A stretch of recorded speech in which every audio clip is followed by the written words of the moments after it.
Assalamualaikum warahmatullahi wabarakatuh. Kembali lagi di channel Berita Mistis. Untuk kisah kali ini masih melanjutkan dari kisah yang sebelumnya. Sebuah kisah kiriman dari teman subscriber kita yang bernama Naya Ajhar. Sebelum kita masuk ke ceritanya, tekan dulu tombol like video ini. Dan jangan lupa tekan juga tombol subscribe channel ini. Dan nyalakan juga lonceng notifikasinya agar tidak ketinggalan cerita-cerita baru dari channel ini. Dan buat teman-teman yang punya pengalaman pribadi atau pernah mendengar pengalaman pribadi orang terdekat teman-teman dan pengen dibawain ceritanya di sini, nanti silakan saja hubungi kontak admin yang ada di kolom deskripsi. Dan seperti apa untuk kelanjutan kisah ini? Langsung saja kita simak berikut ini.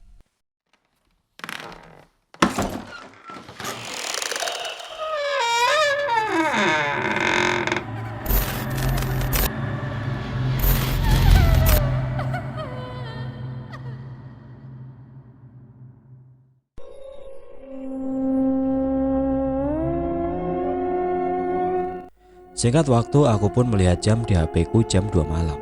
Aku bergegas menunaikan sholat malam dan dilanjut berzikir. Dan tidak terasa aku berada di padang rumput yang indah dan sejuk. Aku berkata, di mana lagi nih? Kan aku gak baca mantra pelepasan roh sukmo. Kok berada di tempat ini?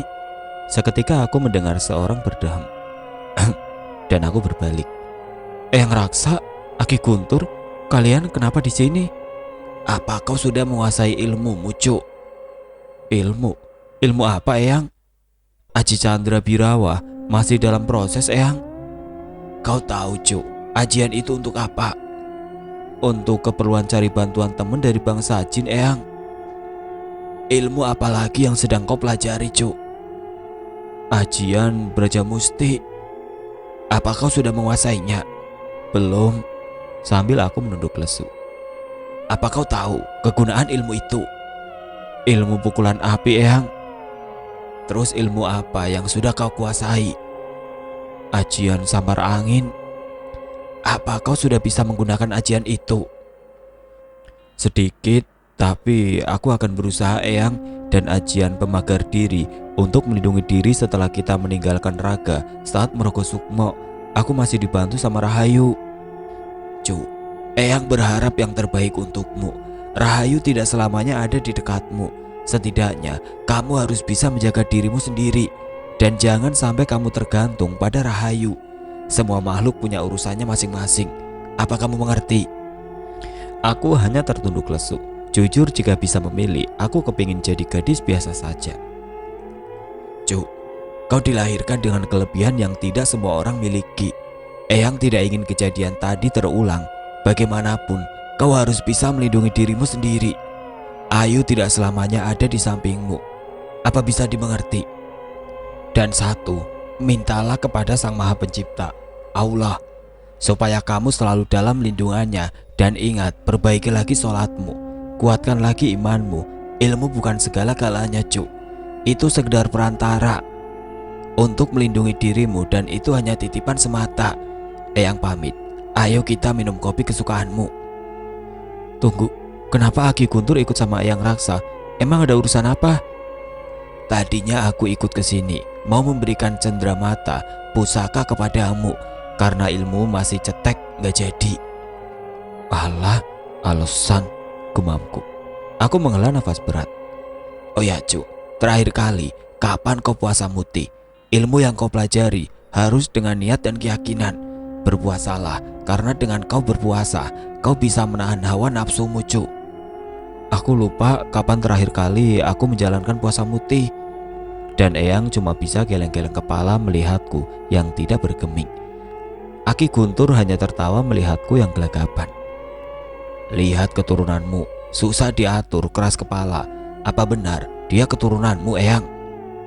Eyang pun berkata, menurutmu, Ki? Ya dialah keturunanmu, Eyang. Dan Eyang pun tertawa. Ya, dia memang cucu buyutku. Eyang pamit. Assalamualaikum.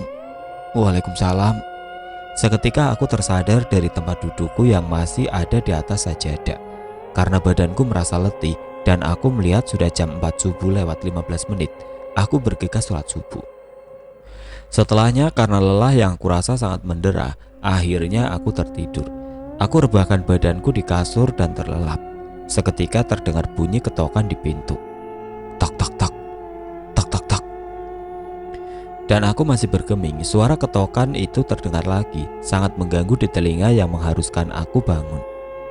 "Siapa?" ucapku. "Woi, masih molor, cepet kamu, hari ini interview," kata Agus. Seketika aku melonjak kaget. Aku lupa kalau hari ini aku harus interview. Iya bentar." Aku pun membuka pintu kamarku. "Buset dah ini anak, masih kusut," kata Agus. "Kayak baju belum digosok aja." "Lah, kok belum siap, ay? Pasti belum mandi." Aku cuma nyengir. "Iya, maaf kesiangan." "Ya udah, sana mandi dulu. Aku tunggu di depan, cepat." Bergegas aku mandi, super kilat dan berpakaian rapi, memakai celana hitam dan kemeja putih. Rambut aku ikat satu tanpa harus dipoles, yang pasti fresh. Aku pergi menghampiri Agus yang masih setia menungguku di depan kos, dan gak lupa aku kunci pintu. Singkat waktu, sekarang aku berada di ruangan yang cukup luas. Aku dan karyawan yang sama sepertiku lagi nunggu namanya dipanggil untuk interview. Sambil aku nunggu panggilan, ternyata kalau dilihat mata batin, banyak juga penunggu ruangan ini. Bermacam rupa dan bentuk, sangat unik dan menarik. Dan satu yang menarik perhatianku.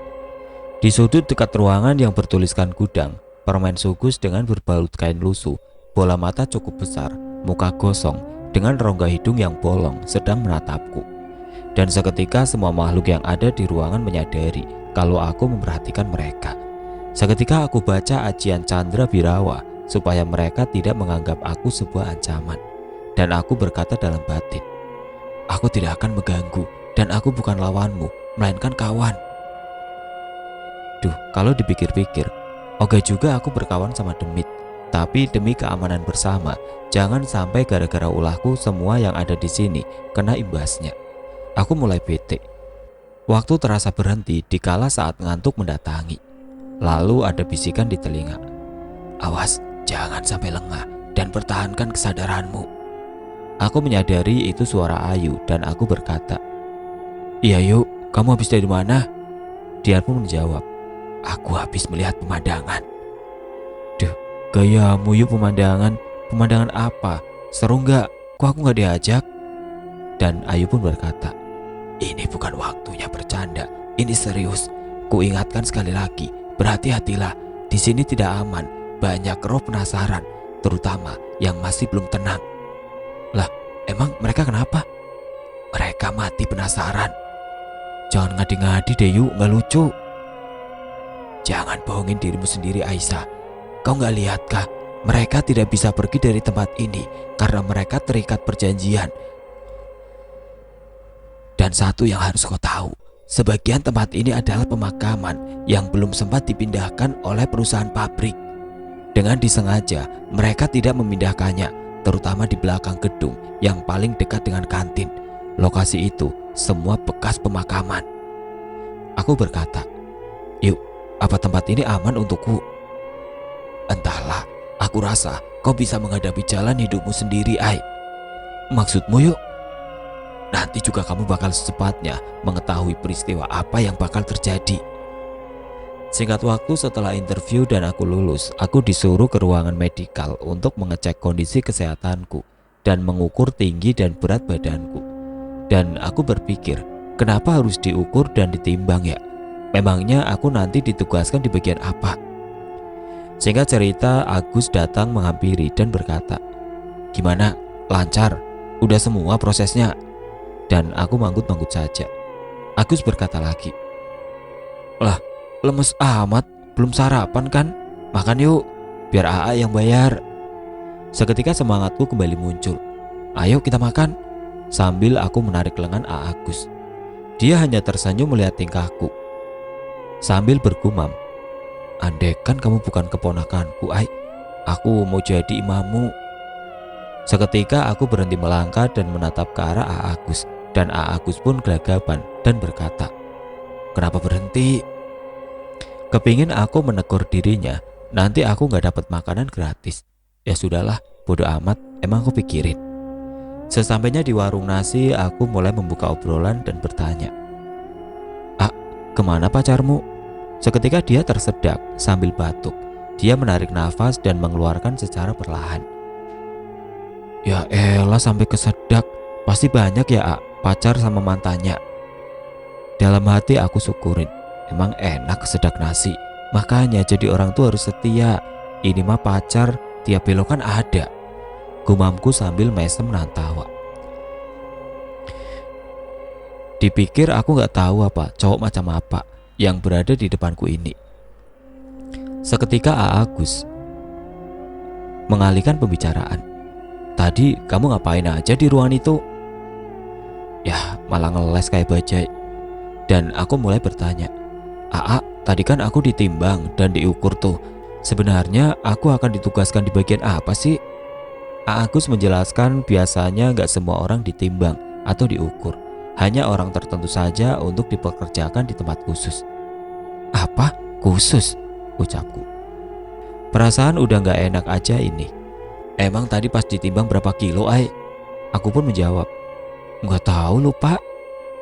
Kalau tinggi badan sih itu pengukurnya yang gak stabil. Ngaco. Lah emang berapa? Masa tinggiku 180 cm? Agus cuma bisa tertawa terbahak-bahak. Mana ada pengukur badan ngaco. Kalau timbangan mungkin iya.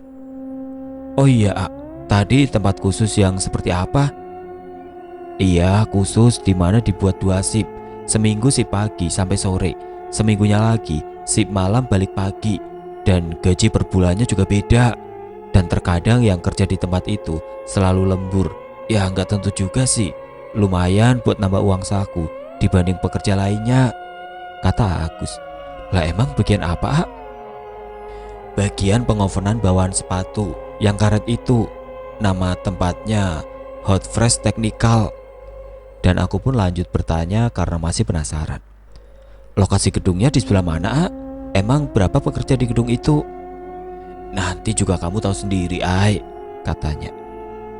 Yang pastinya lokasinya strategis deh, deket sama kantin. Seketika aku terkejut. Aku gak salah dengar, deket kantin. Apa mungkin kantin yang dimaksud bukan kantin yang Ayu katakan padaku? Hatiku mulai gelisah. Lah diem baik. Kenapa emang? Lagi mikirin apa? Atau jangan-jangan lagi mikirin AA ya? Idih najis. Apa nggak ada yang lain apa? Kataku. Bro. Seketika aku mendengar orang yang menyapa Agus. Bro, gimana? Tugas hari ini lancar berjaya kah? Dan aku masih dengan posisi yang masih tidak karuan. Aku pun belum lihat siapa orang yang menyapa itu. Dan Agus memperkenalkanku kepada temannya itu. Aku pun tersadar dari lamunanku dan menerima uluran tangannya dan memperkenalkan nama masing-masing. Aku Aiman. Juga aku Aisyah. Dan dia terus menatap wajahku dan terdengar kata cantik. Seketika aku menarik tanganku serentak. Dan dia pun gelagapan. Dia bertanya, apa kalian sudah beres makanya kita ke gedung untuk melihat kerjaan apa nantinya buat kamu Aisyah. Dan aku balik menatap Agus. Dan Agus pun menjelaskan kalau Aiman ini bagian pengawas di tempat nantinya aku bertugas. Singkat waktu sesampainya di lokasi yang dimaksud, benar saja terlalu padat dengan mereka yang berseliweran. Astagfirullah, ya Allah, hampir tidak dapat aku membedakan mana manusia mana yang bukan.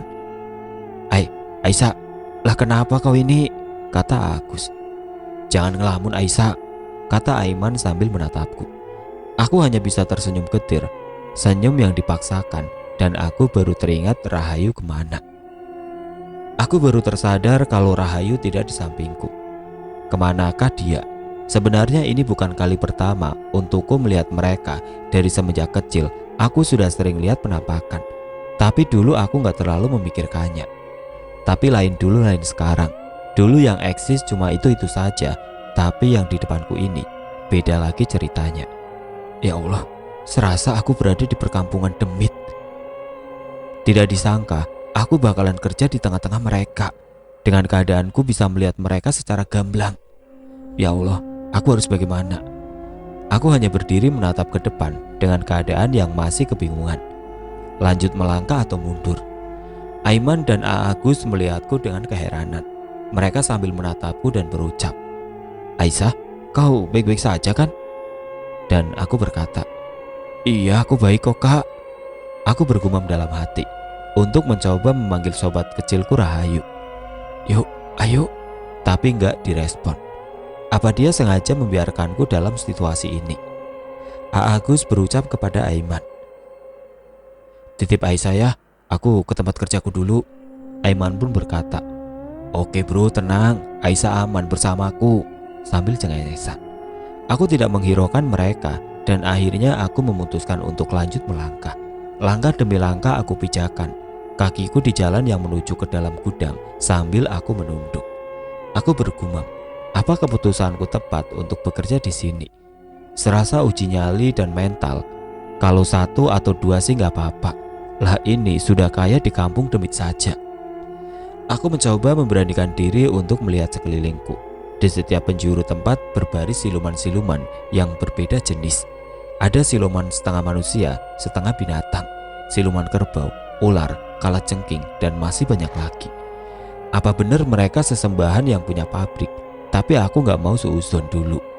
Walau bukti ada di depan mata, banyak manusia yang telanjang tanpa sehelai benang pun. Sekujur tubuh mereka dipenuhi luka yang menganga. Ada yang kakinya sebelah, tangan keduanya putus, kepala terbelah. Sampai-sampai aku gak fokus sama langkahku. Seketika, buk. "Aduh, maaf, aku gak sengaja," kataku sambil masih menunduk. Seseorang itu berkata, "Apa kamu baik-baik saja?" Aku pun mengangkat kepalaku untuk melihat siapa yang aku tubruk. Ternyata seorang ganteng yang aku tubruk barusan.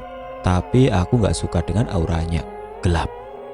Seketika Aiman menarik lenganku. Aku pun tersentak kaget. Lah, kenapa dengan orang ini? Aiman berkata, "Kamu baik-baik saja Aisyah?" Dengan masih menggenggam tanganku. Dan aku cuma manggut-manggut dan berkata, "Iya gak apa-apa."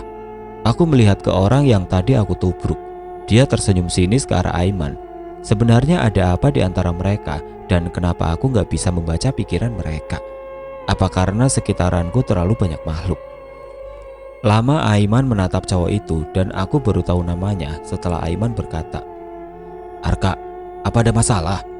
Arka pun berkata, "Oh, gak ada, aku permisi dulu," sambil mengulas senyum kepadaku. Cowok aneh, gumamku. Malah kedengaran sama Aiman. Aiman berkata, "Yang pasti bukan aku kan?" sambil mengulas senyum yang teramat manis. Dan aku bilang, "Sama saja." "Lah kok sama?" "Lah ini apa?" Sembari aku angkat lenganku yang masih dipegang Aiman. Kayaknya dia belum sadar. Seketika Aiman melepaskan genggaman tangannya dan gelagapan sambil bilang, "Maaf." Aku berkata, "Maaf untuk apa?" "Maaf, aku gak sengaja pegang tanganmu. Aku cuma gak kepingin kamu dekat." Maksud Aiman apa? Apa dekat? Maksudnya aku menimpali. Aiman membalikan muka dan berucap, "Bukan apa-apa, ayo masuk." Dan aku baru tersadar, di saat tanganku dipegang oleh Aiman, aku tidak melihat mereka lagi. Seketika lenyap. Apa aku gak lagi berhalusinasi kan? Mungkin aku lagi halu, dan yang pastinya mereka masih ada. Aku mencoba tidak menghiraukan mereka yang terus menatapku. Aku pun berjalan mengikuti arahan Aiman dan disuruh berkumpul bersama karyawan baru. Total ada 20 orang di hari ini. Aiman memberi arahan dan memperkenalkan alat mesin ruangan dan kegunaannya. Terakhir menuju di mana tempat pengopenan atau pencetakan bawahan dari sepatu yang terbuat dari karet. Aiman berusaha menerangkan proses pembuatan dari awal sampai akhir. Setelah kami paham dengan pekerjaan dan tugasnya masing-masing, di hari itu masa trainingku dimulai. Kebetulan di hari pertama aku kerja, kebagian shift pagi, pulang sampai jam 4 sore. A Agus berpesan kalau dia nggak bisa nganterin aku pulang dan aku lupa nggak bawa dompet. Jadi mau nggak mau harus jalan kaki. Kebetulan jalannya cuma lurus saja, 15 menit sampai di kosan. Ditemani perkebunan pisang kiri dan kanan jalan, ternyata lumayan melelahkan juga. Ditambah semalam kurang tidur. Aku mendengar suara deru motor mendekat ke arahku dari arah belakang. Aku pun berbalik. Ternyata Aiman. Dia bertanya kepadaku, "Loh, Agus kemana Kok dia gak anterin kamu pulang?" Dan aku pun menjawab, "Gak tahu, mungkin lagi ada urusan kali." Dan Aiman menawarkan tumpangan. Aku pun bilang, "Nggak usah, terima kasih, sudah deket kok, A." Dia tersenyum padaku dan berkata, "Panggil Iman saja, gak usah panggil AA. Udah cepet naik, nanti keburu sore." Apa nggak ngerepotin? Udah buruan, kita satu arah kok, jadi gak ngerepotin. Akhirnya aku ikut nebeng di motornya Aiman. Sesampainya di depan kos, dengan sedikit basa-basi, aku mempersilahkan Aiman masuk, tapi dia menolak, katanya ada urusan. "Oh, ya udah, makasih ya Aiman." Oke, hati-hati." "Iya, baik. Baik juga." Dan aku bergegas masuk dan aku melihat Winda sedang melamun di teras depan kamarnya. Aku pun menyapanya. "Win, gimana kabarmu?" Dia pun menoleh padaku dan tersenyum dan berucap, "Baik teh, udah agak mendingan." "Oh, alhamdulillah kalau begitu." Sambil aku dekati dan mulai bertanya. Sebenarnya aku penasaran apa yang sudah dia alami sewaktu di alam gaib. Tapi pas mau bertanya, aku malah lihat dia menangis. Seketika dia memelukku. Dia berkata, "Terima kasih teh. Kalau nggak ada teteh, aku nggak bakal selamat." Aku berucap, "Bukan aku, tapi berterima kasihlah kepada Sang Maha Pencipta. Karenanya, kamu masih diberi keselamatan dan kesehatan. Jadikan ini sebagai pembelajaran." "Terus gimana ceritanya kamu bisa berurusan sama siluman ular itu?" "Maaf teh, aku nggak bisa cerita. Aku masih trauma dan takut." "Ya udah nggak apa-apa. Lebih baik kamu istirahat saja. Aku mau masuk dulu, mau mandi, gerah banget," kataku. "Iya teh. Teteh, ini hari pertama teteh kerja ya. Selamat bergabung ya teh." "Oh, kamu kerja di pabrik juga?" "Iya, tapi beda gedung." Aku pun melangkah menuju kamar. Ceritanya sih mau mandi. Pas buka pintu, waktu itu aku masih belum sadar. Setelah pintu ditutup, nah pas berbalik itulah yang bikin aku shock. Seketika aku berucap, "Astagfirullah, lah kok siapa dan lagi ngapain ngegantung di tembok kamarku?" Ternyata si Mbak Kunti yang terjepit di dinding tembok. Aku pun tertawa. "Lagi ngapain Tan? Mundur kena, maju juga kena. Kok pas kecepitnya di bagian leher, emang mau kemana?" Si setan itu pun berucap, Tolong aku keluarin aku dari tembok ini." "Apa keluarin? Gak mau? Udah di situ aja ngegantung. Lumayan kan jadi koleksi kepala antik." "Lumayan, kepala rusa tidak ada, kepala kunti pun jadi." Setan pun berkata, "Dasar manusia gak sopan bilang aku kunti." Aku pun menimpali, "Lah emang kenyataan kan? Siapa yang gak sopan? Aku." Setan itu pun manggut-manggut, "Enak aja, kau tuh yang gak sopan, bukan aku. Masuk gak pakai permisi lewat tembok pula. Itu pintu segede itu gak kelihatan apa Tan?" "Ya makanya syukurin tuh, emang enak kejepit tembok." Dan dia berucap lagi, "Aku hanya kepingin minta tolong supaya kamu bisa membantu aku." "Membantu? Membantu apa? Kok ke aku sih? Emang gak ada orang lain?" "Gak ada, cuma kamu yang bisa tolongin aku. Aku kepingin bebas dari jerat seorang dukun yang menahan sukmaku di kamar ini. Aku belum tenang." "Sebenarnya kamu itu siapa? Apa jangan-jangan penghuni kamar nomor 5? "Ya, itu aku. Aku juga yang berikan kilas balik kejadian masa lalu yang telah menewaskannya pas kamu tertidur."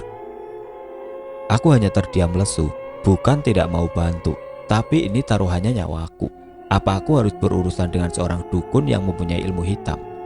Samar-samar di keheningan lamunanku, aku mendengarkan bisikan yang berkata, "Udah bantu saja, kenapa harus bingung?" Dan aku mencari sumber suara. Di saat menengok ke kiri, jantungku berdebar sangat kencang. Wah, jantungku lagi gibahan kayaknya, kencang banget detaknya. Gimana gak kaget, orang yang aku tatap, wah ganteng banget. Tapi tunggu, dia bukan orang, melainkan makhluk halus. Dia malah senyum-senyum melihat aku yang tidak berkedip. Dan dia berkata, "Sudah menatapnya." Dan aku pun tersadar dan menepuk jidatku sambil bergumam, "Duh Aisyah, bego, kenapa sampai seperti itu, memalukan." Aku mulai bertanya, "Kamu siapa?" Dia menjawab, "Aku Bayu Aji." Bayu Aji. Gumamku serasa gak asing nama itu. "Kenapa masih bingung?" Dia bertanya sambil menatapku. Aku buru-buru menundukkan kepala karena kelakuanku tadi yang bikin aku malu. Seketika aku baru teringat kepala. Lah, kemana kepala tadi? Kok nggak ada? Apa sudah pergi? Bayu Aji berkata, "Sudah, dia aku lepas." "Untuk apa kamu kesini?" kataku. Bayu Aji pun menjelaskan secara detail kalau dia anak pertama Aki Guntur. Dia ditugaskan untuk menjagaku selagi Ayu tidak ada. Aku bertanya, "Memang Ayu kemana?" "Dia lagi ada urusan." "Kok tumben gak ngasih tahu aku?" Duh, kira-kira aman gak ya? Masa ditemani cowok ganteng? Malah bikin aku salfok lagi. Kuat-kuat aku harus kuat iman. Gak boleh kegoda dia. Bukan manusia dia. Sebelum aku meneruskan perkataanku, malah dipotong. "Demit maksudnya," katanya. Seketika aku terdiam. Aku lupa dia juga bisa mendengarkan isi hati aku. Aku pun cengengesan. Dia menghampiriku dan duduk di sampingku. "Ya, kau benar. Aku jin setengah manusia." "Apa?" Seketika aku terkejut. Bayu Aji berkata, "Kenapa kaget? Ibuku dari bangsa kalian, Abah dari bangsa siluman harimau. Karena mereka saling suka, mereka memutuskan untuk menikah." "Menikah? Apa aku gak salah dengar? Bukankah itu sangat dilarang oleh agama?" Bayu Aji bilang, "Entahlah." Cerita dari sudut pandang Bayu Aji. 1 tahun pernikahan ibu dan abah, ibu pun mengandung. Aku berkata, "Apa ibu tidak tahu kalau Ki Guntur bukan manusia?" "Waktu itu belum. Abah masih merahasiakannya." "Kenapa abah teramat sayang kepada ibu? Dia tidak ingin berpisah, tapi karena keputusannya itulah abah kehilangan kekuatannya. Karena abah sudah lupa akan jati dirinya sampai aku terlahir ke dunia. Pada saat usiaku 3 tahun, abah berpamitan. Katanya ada urusan. Sampai usia remaja, abah tidak kunjung pulang. Aku lihat keteguhan ibu yang masih sabar menanti kepulangan suami tercinta. Aku selalu bertanya kepada abah. Ibu hanya menjawab, ada urusan. Hanya kata-kata itulah yang terucap dari bibirnya. Pada suatu malam, entah aku sedang bermimpi, aku bertemu abah. Beliau berkata, "Suatu hari nanti semua pertanyaanmu pasti akan terjawab." Dan aku pun terbangun setelah mendengarkan gedoran pintu. Aku pun lekas berjalan menuju ruang tamu untuk membuka pintu. Aku melihat seorang kakek berdiri di hadapanku dan mengucap salam. "Assalamualaikum, Cuk." Dan aku pun menjawab, "Waalaikumsalam. Kakek mau cari siapa?" "Apa ibumu ada?" "Maaf, Kek. Apa ada hal yang penting sehingga mencari ibu saya?" "Teramat penting. Sebentar, saya panggilkan dulu." Kebetulan kondisi ibu pada waktu itu lagi keadaan sakit. Aku pun berjalan menuju kamar di mana ibu sedang berbaring. Aku mencoba membangunkannya dengan perlahan. Aku pun mengelus punggung ibu yang sedang berbaring miring ke kiri dan mulai memanggil, "Bu, ibu, apa ibu masih tidur?" Ibu mengercapkan mata dan berkata, "Ada apa?" "Ada orang yang nyariin ibu. Apa ibu bisa bangun?" "Ya sudah, panggil saja orang itu. Ibu gak kuat bangun, Nak." "Ya sudah, akan Bayu panggil orang itu." Pada akhirnya aku berjalan ke depan dan memanggil kakek itu dan menyuruhnya masuk. Kakek itu pun mulai melangkah memasuki kamar di mana ibu berada. Aku yang masih tertegun di pintu kamar memperhatikan kakek itu yang berbisik di telinga ibu. Aku kurang jelas apa yang dibisikkan kakek itu di telinga ibu. Seketika ibu pun menangis dan aku mulai kepanikan. Aku mulai bertanya pada kakek itu, "Apa maksudnya, Kek? Apa yang terjadi pada ibu?" Kakek itu pun menjawab, "Bukan apa-apa. Bersiaplah untuk ikut denganku bersama ibumu." "Kenapa aku harus ikut? Kemana kakek akan membawa kami?" "Nanti kamu juga bakal tahu. Cepat, tidak punya banyak waktu untukku menjelaskannya.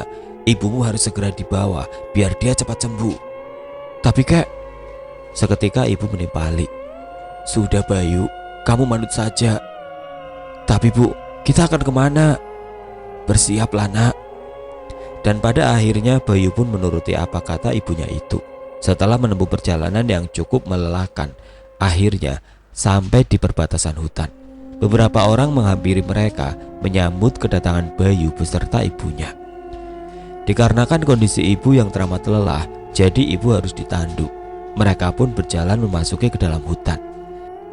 Bayu Aji dengan raut wajah bingung, dia ingin bertanya, tapi diurungkannya melihat ibunya yang berantusias kepingin pergi. Sebenarnya, apa yang kakek itu bisikan di telinga ibu? Gumamku.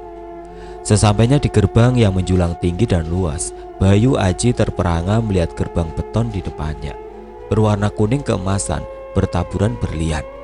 Perasaan tadi masih dikelilingi hutan, dan Bayu pun mengedarkan pandangannya ke sekeliling hutan. Seketika hutan itu pun menghilang. Apa yang terjadi? Bayu belum tersadar kalau dari tadi ada yang mengawasi dirinya.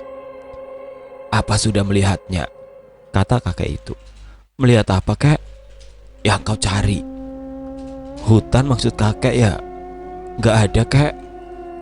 Seketika kakek itu tertawa sambil mengelus jenggotnya yang sudah memutih. Sudah, jangan terlalu dipikirkan. Mari, ikut kakek menemui seseorang yang sedang menunggumu. Siapa kek yang sedang menungguku? Nanti juga kau bakal tahu. Aku bertanya, di mana keberadaan ibu? Kakek itu pun menjawab, ibumu sedang diobati, biarkan dia istirahat. Aku berjalan beriringan dengan si kakek menuju ke sebuah pendopo. Aku melihat seseorang yang sedang berdiri membelakangiku dengan pakaian layaknya seorang patih kerajaan di sebuah pendopo. Seketika orang itu berbalik dan tersenyum padaku. Seketika aku pun terdiam tidak percaya kalau yang berdiri di hadapanku dia adalah Abah. Benarkah itu Abah, kek? Kakek itu mengulas senyum, dan kakek itu berucap kepada Abah, aku sudah jalankan tugasku, Pati. Aku membawa istri dan keturunanmu dengan selamat. Aku mohon undur diri. Abah pun berucap, atur nuwun, Ki. Kakek itu pun berlalu dari hadapanku. Aku mencoba mendekati Abah yang setiap malam selalu hadir di mimpiku. Seketika Abah memelukku dengan erat dan berkata, maafkan Abah, nak. Abah baru bisa menjemput kalian berdua. Maksud Abah? Abah terdiam cukup lama dan berkata, Abah tidak ingin kehilangan ibumu, nak. Makanya Abah membawa kau beserta ibu ke tempat Abah. Sebenarnya ini tempat apa? Disinilah tempat seharusnya Abah tinggal. Ini alam lembut, Bayu. Seketika aku pun tersentak kaget. Maksud Abah apa? Abah pun menceritakannya secara gamblang dan tidak kurang dan tidak dilebih-lebihkan. Kenapa Abah kepingin ibu dibawa ke alam lain? Supaya ibu tidak meninggal. Biarkan ibumu berpindah alam, supaya kita selalu bersama. Dan dari kejadian itu, aku mulai berpindah alam. Abah mengajariku tentang ilmu kanuragan dan ajian-ajian lainnya. Dan sampai saat ini aku pun berkata, jadi kamu hidup di dua alam? Ya, itu keunikanku. Aku bisa hidup layaknya manusia dan bisa masuk ke alam gaib. Rupamu ini bukan tipu-tipu, kan? Bayu Aji serentak tertawa terbahak-bahak. Inilah wujud asliku. Aku juga bisa berwujud seram dan buas. Apa kau mau lihat? Aku pun berkata, enggak usah, terima kasih. Aku berjalan ke kamar mandi. Saking bersemangatnya dengerin kisah Bayu sampai lupa mandi. Kisah yang unik, gumamku. Ya, enggak nyangka juga sih. Setelah makan malam, aku mengobrol dengan Bayu soal yang tadi itu si kepala. Gimana caranya supaya dia terbebas dari si dukun kampret? Bayu berkata, serahkan saja itu padaku. Sekilas aku memandang wajahnya. Dia berkata, kenapa? Gak yakin kalau aku bisa mengalahkannya? Aku hanya menghela nafas. Entahlah, aku juga gak tahu harus ngapain. Udah, kamu fokus saja sama kerjaanmu. Di sana lebih seram daripada melawan si dukun sialan itu. Apa? Masa? Yang benar? Sambil aku dekatkan wajahku. Seketika Bayu menonyor jidatku. Apaan sih?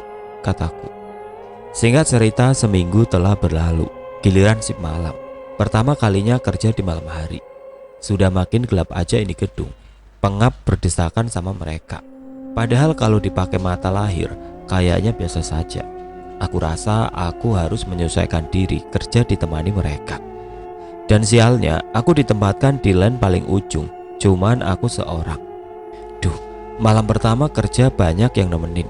Pocong, Kunti, Tuyul, Mas Wowo. Kalau boleh nawar, cogan dong satu buat hilangin rasa pegel di mata. Kan lumayan untuk menyamarkan rasa serem. Aku hanya menggerutu saja dalam hati. Apa boleh dikata, nasi sudah jadi opak. Seminggu kerja, alhamdulillah aku punya temen yang sealiran jomblo. Ada Indri, Teh Yati, Bunda Ira, dan Teh Wati. Itulah keempat temanku. Malam itu serasa lama banget.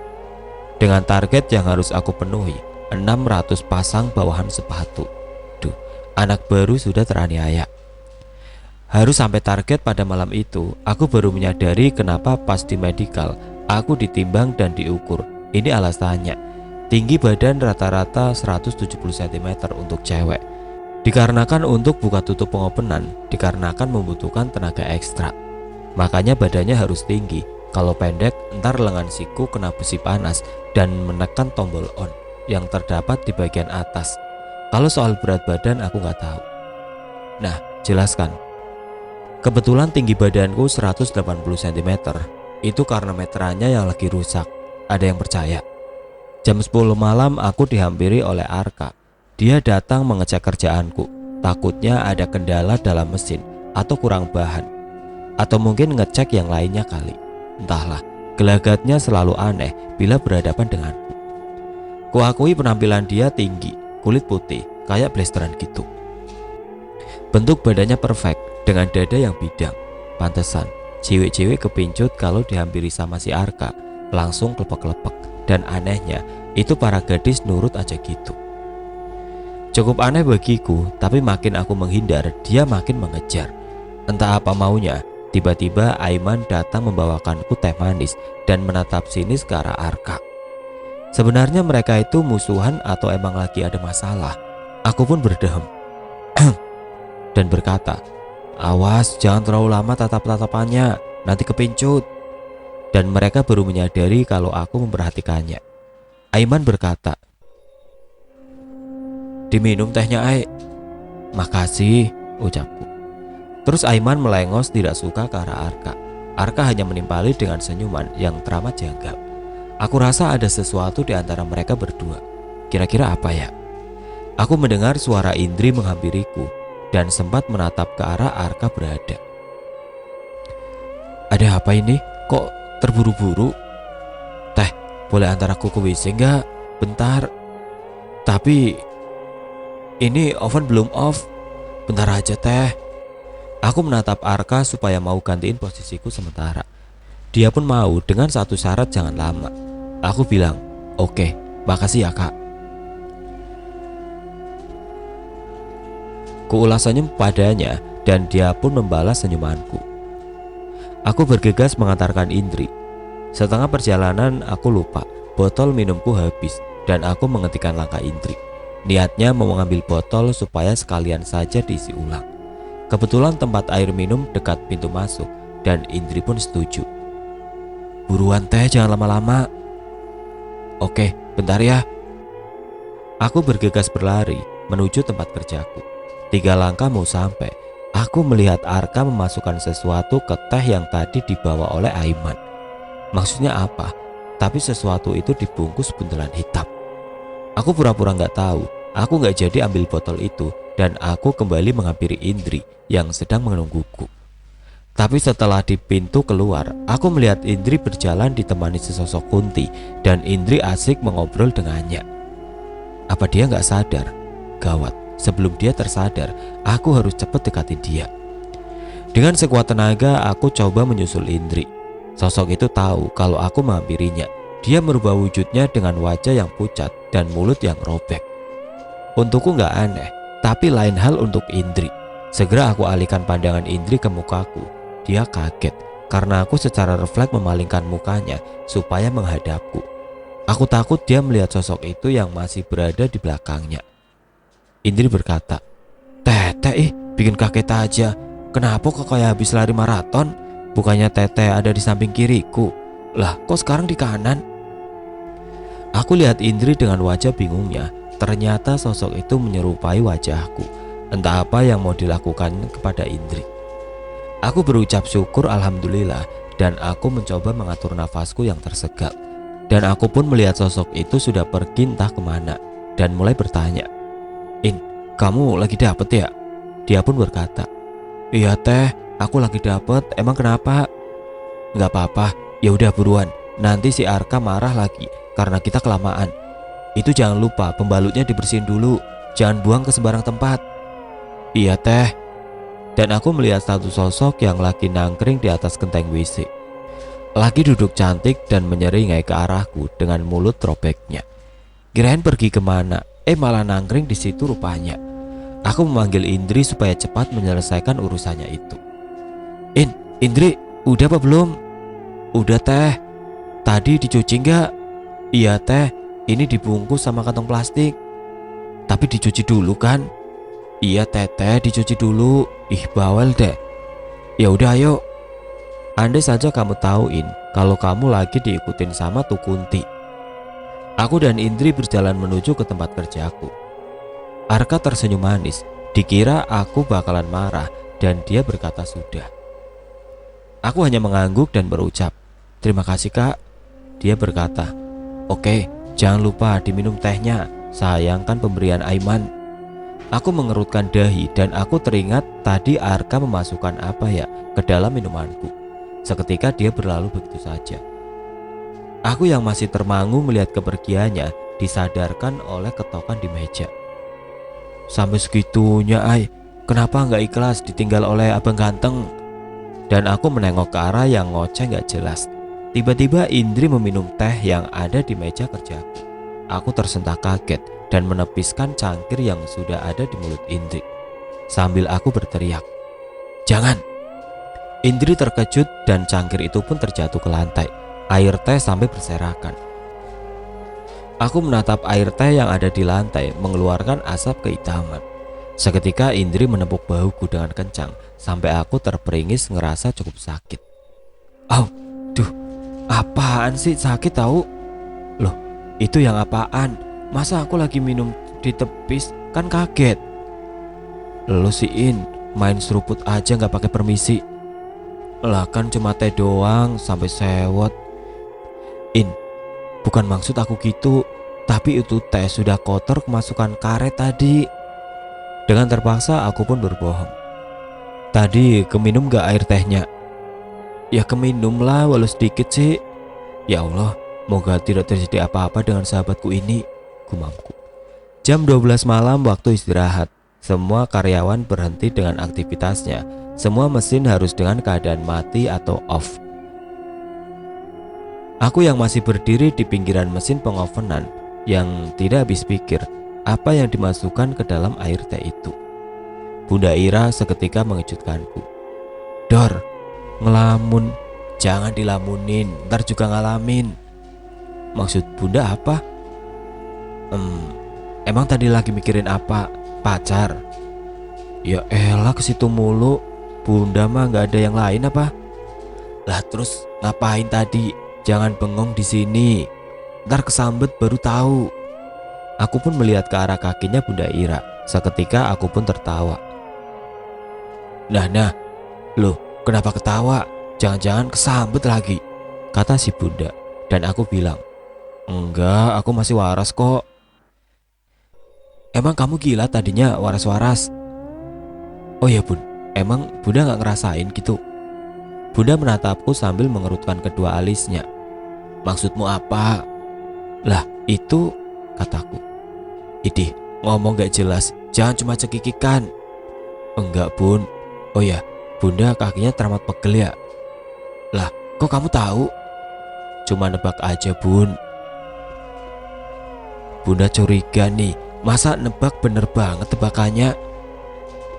"Iya nih, kaki kiriku susah digerakkan, jalan aja ngesot. Ya aku pikir mungkin kebanyakan duduk, jadi cuma kram aja mungkin," sanggahnya. "Oh kram toh, ya ya." "Di Aisyah, aku ngerasa merinding ya. Udah yuk ke kantin aja." Enggak Bun, aku mau ke musola aja. Lah kenapa nggak makan dulu? Nanti kamu sakit. Insya Allah enggak Bun. Moga Allah selalu memberikan kesehatan untuk kita semua. Ya udah, Bunda mau makan dulu, mau ke kantin. Setelah melihat Bunda Ira pergi agak sedikit menjauh dengan kaki yang masih mengesot, aku coba menarik satu sosok yang masih menggelayut di kaki si Bunda. Emang rese ini bocil. Seketika aku lihat si Bunda sudah bisa berjalan dengan benar, sampai bikin aksi konyol yang bikin aku ketawa. Mungkin dia seneng kali ya, kakinya sudah gak ada beban. Lah, yang bikin beban kaki si Bunda, telinganya sedang aku jewer nih. Telinga yang cuma satu, dan aku berkata, bocil, dasar resek lu ya, gak ada kerjaan banget. Maumu apa? Jawab sebelum aku tendang sampai gak bisa balik lagi. Siapa yang nyuruh? Setan yang perwujudannya mirip anak kecil, ia pun berkata, ampun kak, aku suka sama ibu itu. Bohong, suka kok nyakitin sampai kakinya ngesot. Aku janji kak, gak bakalan buat ulah lagi kok. Lepasin aku kak, kata setan itu. Lalu aku pun buat kesepakatan. Kamu boleh main, tapi jangan dekat manusia, apalagi sampai mengganggu, menggelayuti kaki manusia lagi. Setuju. Setan itu pun menganggukkan kepalanya yang tinggal sebelah itu dan berlalu pergi. Setelahnya aku pun bergegas untuk ke musola untuk menunaikan sholat malam dan dilanjut dengan berzikir. Aku merasa sunyi. Kurasa semua karyawan pada ada di kantin. Aku mencoba merokok sukmo dan tidak lupa aku memagari ragaku demi keselamatan. Sekarang aku berada di atas dengan cara melayang dan dihampiri Bayu Aji. Lagi ngapain, Ai? Bayu, cuma mau lihat kondisi sejauh ini. Bayu berkata, jangan terlalu lama meninggalkan ragamu. Di sini terlalu berbahaya. Sambil menatap ke arah depan. Posisiku berada di atas atap, di tengah-tengah bangunan yang dimana tempatku bekerja. Aku pun mengikuti arah pandangan Bayu, melihat ke depan. Apa aku gak salah lihat, Bay? Emang seperti yang kau lihat, Ai. Mereka membangun kerajaan demit di sini. Soal kuburan yang belum dipindahkan gimana, Bay? Kalau soal itu, aku belum cari tahu. Sudah, kau kembali ke ragamu sebelum ada orang yang menyangka kau pingsan. Aku menghampiri ragaku yang masih terduduk di atas sajadah. Yang buat aku kaget, ragaku dikelilingi koloni pocong yang berjumlah 20 ekor dengan bau busuk dan muka yang menjijikan. Tiap muka pocong itu bernanah, dipenuhi luka menganga dan mengeluarkan puluhan atau ratusan belatung yang menggeliat-geliat berjatuhan ke lantai. Setelah terjatuh, ulat itu pun lenyap. Aku perhatikan salah satu pocong mencoba menghampiri ragaku tapi terpental. Apa yang mereka lakukan? Astagfirullah. Sebelum terlambat, aku lanjut memasuki ragaku dan berucap alhamdulillah. Aku masih dilindungi. Terima kasih ya Allah. Aku pun membuka mata dan beranjak bangkit dari duduk. Aku mengedarkan pandanganku ke setiap penjuru musola. Sepi, aku rasa koloni pocong sudah pada pergi. Terdengar riuh piku suara teman-teman yang sudah selesai makan malam di kantin. Ada menghampiri ke musola dan memanggil namaku. Aisyah, kau gak makan? Aku pun menengok ke arahnya. Arka. Oh enggak kak, aku gak lapar. Oh gitu ya. Dia menanyakan sesuatu yang membuat aku kebingungan. Aisyah, gimana perasaanmu saat melihatku? Aku berpikir sejenak apa maksudnya ya. Maksud Arka apa ya? Di belakang Arka muncul Indri yang sudah mesem-mesem ke arah Arka dan berucap ke Arka. Kamu lagi ngapain? Besok pulangnya bareng aku ya. Apa aku gak salah dengar? Indri ngajak pulang bareng Arka. Bukankah dia selama ini ngerasa ilfil sama Arka? Karena aku yakin Arka suka mempermainkan cewek. Ya habis manis dimakan, bekasnya dibuang. Tapi kok apa yang terjadi? Apa jangan-jangan air teh tadi yang sempat Indri minum? Aku melihat gelagat Arka yang risih dideketin oleh Indri dan berucap, maafin, aku masuk dulu, aku harus ngecek barang. Ya Arka, aku kan sayang kamu. Aku pun menepuk jidatku. Apa? Sayang? Wah, ada yang gak beres nih. Apa jangan-jangan si Indri kena pelet? Suara yang aku kenal menyautiku. Berhati-hatilah, pria itu cukup berbahaya. Dia mempunyai ajian semar mesem untuk memikat lawan jenisnya. Kalau dikasih minum, makanan, atau sentuhan tangan, kau harus menghindari itu. Ajian semar mesem punya banyak trik untuk memikat target yang diinginkan. Berhati-hatilah, jangan terlalu dekat dengannya. Jika diharuskan bertemu, jangan menatap matanya. Apa sudah jelas? Terima kasih sudah mengingatkan. Tapi gimana dengan kondisi Indri? Tidak terdengar lagi, suara itu menghilang. Indri bukannya dijawab dulu, main pergi aja. Pada saat itu waktu sudah menunjukkan jam 4:15 waktu subuh. Aku segera memberhentikan aktivitasku dan beranjak ke musola untuk menunaikan sholat subuh. Teramat sedikit orang yang berjamaah untuk menunaikan sholat. Pada kemana? Masa dapat semua di hari yang sama? Ya sudahlah, itu urusan mereka. Di musola cuma ada aku, Bunda Tewati. Tapi ada yang kurang dari temanku. Kemana Indri? Kok tumben? Oh, aku lupa, dia kan lagi dapat. Ya sudahlah, setelah menyelesaikan kewajibanku, Bunda Ira bertanya, dapat berapa target? Aku pun menjawab, seharusnya 600 bun, tapi kayaknya kurang deh. Ya gak apa-apa, kan kamu karyawan baru. Dimaklumi, tapi kedepannya harus semangat ya. Insya Allah bun. Oh ya, Bunda tadi lihat si Indri kok ngerasa aneh ya? Lah, aneh kenapa bun? Perasaan biasa saja. Enggak, Indri gak biasanya ngejar-ngejar si Arka. Bunda tahu banget gimana si Indri. Kalau lihat si Arka, dia selalu bilang benci, ilfil, rasanya kepingin nimpuk. Lah kok bisa bun? Yang aku tahu emang Indri pernah bilang ilfil aja, gak lebih. Gini sebelum kamu ada, Indri bersama dua temannya saling berebutan itu hati si Arka. Tapi si Indri lebih baik mengalah sama temennya. Pada akhirnya temennya yang jadian sama si Arka. Setelah jalan 2 bulan, temen si Indri ketahuan hamil. Pas ditanya si Arka lah yang menghamilin, tapi dia gak mau ngaku. Si ceweknya malah milih bunuh diri karena kecewa sama si Arka. Ketambahan malunya sama semua orang yang mengenal dirinya. Lah keesokan harinya itu si Arka sudah dapat gebetan baru. Gimana menurutmu? Dan yang paling aneh itu, kasus bunuh diri gak diusut, dibiarin begitu saja. Orang tua si cewek itu juga kayak kena sirep. Yang tadinya mau melaporkan si Arka ke polisi, malah gak jadi. Nah, dari situ si Indri benci sama si Arka. Bunda tahu dari mana? Ya tahulah, orang berita itu bukan hal baru. Bunda perhatikan, sekarang dia malah ngejar kamu deh. Siapapun yang ngejar aku? Bunda Ira pun berucap. Lah, emang gak tahu? Apa pura-pura gak tahu? Masa sih bun? Jadi merinding gini ya? Udah yuk balik, gak kerasa gibain orang udah pagi. Si bunda pun terkekeh geli dengan ucapannya sendiri. Sesampainya di gerbang keluar, aku, Bunda, Tewati melihat Indri dan Arka yang lagi berboncengan. Kami saling tatap, apa gak salah lihat? Tewati menyauti, udah biarin saja, itu sudah jadi kemauannya sendiri. Yang pastinya kita sudah ngingetin. Maksud Tewati apa? Dari belakang kami ada yang menyauti, itu si Indri masih Arka kan? Suruh berhati-hati, nanti dia bisa hamil kayak yang udah-udah. Apaan sih ini orang, suka nakutin aja, kataku. Tewati pun saking geramnya membalas sindiran mereka. Bak, kalau ngomong disaring dulu, kayak ember aja itu mulut. Lah, emang kenyataannya gitu kok, kata mereka. Mereka pun pergi meninggalkan kita yang masih dengan rasa khawatir terhadap Indri. Aku pun punya usul. Gimana kita datangin saja kosan si Indri? Aku takut terjadi sesuatu.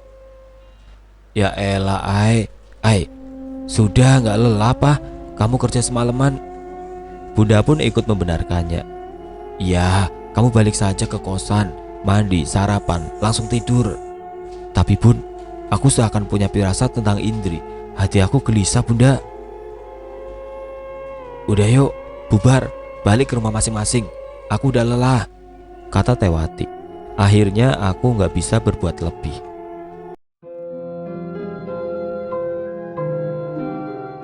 Oke teman-teman, sampai di sini dulu ceritanya. Nantikan kelanjutan kisah ini di video berikutnya. Agar tidak ketinggalan, klik tombol subscribe channel ini dan nyalakan lonceng notifikasinya. Wassalamualaikum warahmatullahi wabarakatuh.